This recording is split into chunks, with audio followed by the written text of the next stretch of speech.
Па да ја мразевме рекава, мислам дека ќе беше во подобра состојба. Ова е жив очај, а ние као го сакаме Вардар.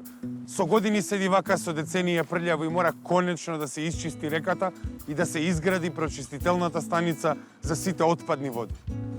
Па да го мразевме камени мост ќе беше во подобра состојба. Она кој е символ на централното градско подрачје, она кој го ставаме на разгледници, е оставено на заборав. И токму како што градот се грижи за своите символи, така се грижи и за своите граѓани. И да го мразевме Кале ќе беше во подобра состојба. Наместо тоа горе да го средиме за да биде просто средено и чисто за нашите граѓани и туристи, ние се однесуваме како душмани кон сопствените градски символи. Напротив, ние го сакаме овој град, ама со децении не водат човекомразци и профитолюбци, за кои профитот е побитен од било кој скопски символ и било кој поединечен скопјанец.